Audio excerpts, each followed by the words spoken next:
So I'm here with Mr. Hackett. We're going to work on escaping from knee on belly again. So boom, Hackett pops up. Boom. Obviously you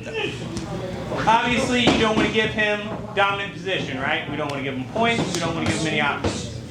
So we're going to go kind of order of operations, how you should try to escape here. First, kind of not letting the position happen and just accepting your fate. You want to make sure as soon as he pops knee on belly, you instantly want to start defending.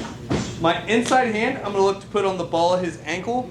My outside hand, I'm going to look to put outside his knee here, but I want to make sure I keep my elbow as tight as possible. Post my outside foot, hip up and over. Your goal is to get his weight off your hips, so that way you can get some form of something back in front of him. Your feet, your hips, your hands, any sort of a frame back in front. So James is here. Boom, here, I'm moving. I don't want to let anything happen. So boom, I'm here. Post that outside foot, pop, moving myself.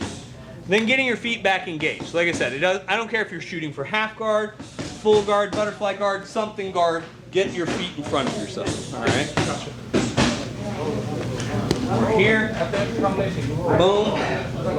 Pushing that ankle down, over, and back. Very simple to explain, very hard to do in the moment.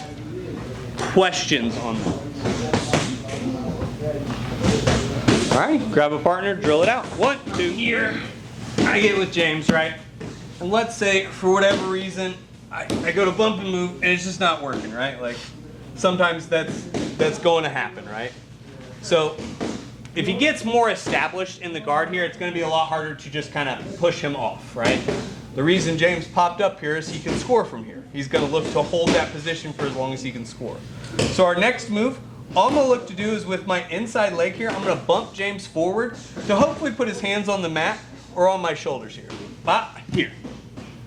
As soon as that comes off, all I'm going to do is look to push him not just off me, but back a little bit to try to catch that half or 3/4 guard. All we're trying to do is bump and push, right? It's a very quick 1-2 succession here. But I'm here, James pops up, knee on belly, I'm trying to move him off, it's not working, right? So I need to get his weight off me. Boom. I bump him forward, elevate my hips, and I'm pushing him straight back, catching what I can with my legs. All right? Questions on that? Like I said, all these are fairly simple moves, but very hard to execute in the moment. I'm assuming they happen pretty quick. Yeah, we're wanting to hit these kind of in a 1-2 punch type scenario. So like if I'm here with James, we're inside, he pops up, boom, I'm gonna try to get him off me as soon as I can. Like that is the immediate, like, hey, get off me. If that doesn't work, it's off balance, get off me. You know, it's very much, okay. Hey, if this doesn't work, then this. If that doesn't work, then this. Okay. Does that make sense? To move. Yeah, you're trying to transition as fast through these so that way he either doesn't score or can't really solidify the position. Is there any reason why you wouldn't just bump first? Quickness, you know, elevating that leg so that way it's a little bit harder sometimes to get him off balance that way. That's why, if I can, I'm just going to push and trim because that's faster. Okay. So it's more of a, so James, as James pops up here, that's going to be when I'm just like, okay, get off me. If that doesn't work, then it's like, hey, boom. Okay. Then it's boom, bop. That makes sense? Yep. Perfect. Other questions on that? All right, drill her out. 1, 2, 3. So white belts, you guys are going to keep working on that same motion. Blue belts and up, we're going to work this next step here. So boom, I get here. Let's say I try to push off, it doesn't work. Then I'm going to bump James forward.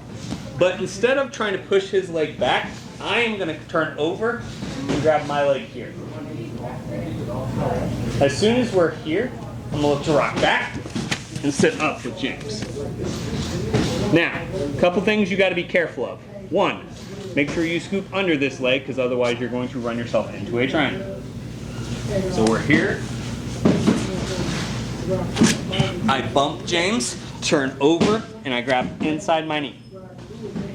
As soon as I'm there, I'm going to rock him up and back. Once I'm here, keeping that underhook here, and you can either pass far side or go to stack. Does that make sense? Other option when you're there, boom, I set him up and we come back and I set him to his hip. So here, sit James to his hip. You can come back in. I would prefer taking top there because you got a weird bite there. You don't have like a good reap or anything on the legs. So I'm here with James. Boom. I'm trying to fight. I'm trying to do all these things. Boom. I bump and trap. As soon as we're here, I'm not sitting him forward towards his hands. I'm sitting him to where his hip should be. Boom there. I'm gonna stack and throw over. That's my preferred. Questions for you three? I can't see how you can defend that once you're already over. You know what I mean? Like, I don't think that you can twist and turn and get away from that. Yeah, the only thing most guys are going to try to do there is scramble. If you have the gi, you get gi grip. So like if I'm in gi here, it gets worse for him actually. So like I'm here, I bump here, and this is a grip. Where if I'm here, I don't have as good of a bite, but even then, you're still gonna have a ton of options going there. That cowboy sweep. Yeah, very similar to the cowboy sweep. You're sitting him back to that hip to put him onto his butt. All right. White belts keep working that last move. Blue belts and up work this. 1, 2, 3. So I'm here with James, and let's say for whatever reason James has gotten established here, and I can't get him off. I've bumped. I've tried all the cool stuff. It's not working. Sometimes that's gonna happen, right? Some people just have a really balanced knee on belly. And it's really tough to get them off while they're static like this. So the next thing you're probably gonna have to do is honestly wait a little bit for the transition. So a lot of guys are gonna go both knees on chest and go to windshield wiper pass here. The big thing is you have to look to time that pass.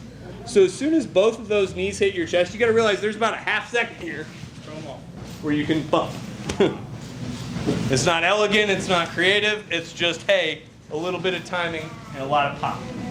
So I'm here, I'm waiting for both of those knees to come down. Boom, I pop my hips up, and I'm pushing his knees back and grabbing with my hips. Ideal world, you land in full guard. We don't live in an ideal world, but that'll happen sometimes, right?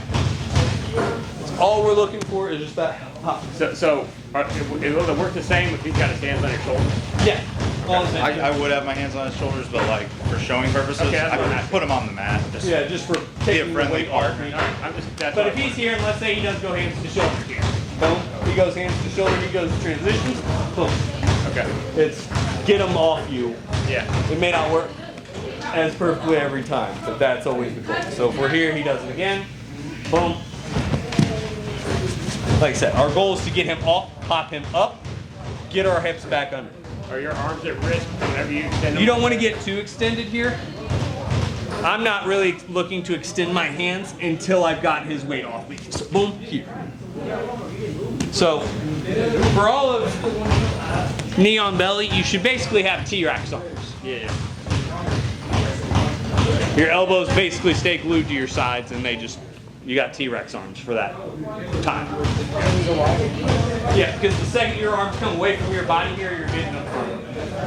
So if I'm here with Jason, let's say on that first one, I go push like this. There's just a lot of arm available. So the second your arms get extended away from your body, the worse off your position. could be. A lot of options. Could be. Yeah. Is there a lot of options? That's the Yeah, question. yeah. As soon as I start getting my hands extended away from my body while he's in dominant position, the worse off I'm going to be. Other questions? Okay. Driller out. 1, 2, 3. So we're here. Mr. Hackett comes here. I'm going to show a white belt and an upper belt option. So I'm here, and let's say either I've bumped and moved, and it's exposed James's ankle, or James is just bad at knee on belly, and he leaves his ankle exposed. All we're going to look to do is scoop his ankle. I'm going to bump, scoop. As soon as I'm here, I'm gonna come hand to the opposite hip, driving my bottom knee in, sitting him back. Once we're here, for your white belts, my hand's gonna come around the ankle, right underneath the kind of arch of his heel on his Achilles. I'm going to grab the fatty part of my hand, going to lean back slowly, and hit a straight ankle lock. So from the other side, James, boom, I bump, scoop. Set him back, here. My hand comes over, here.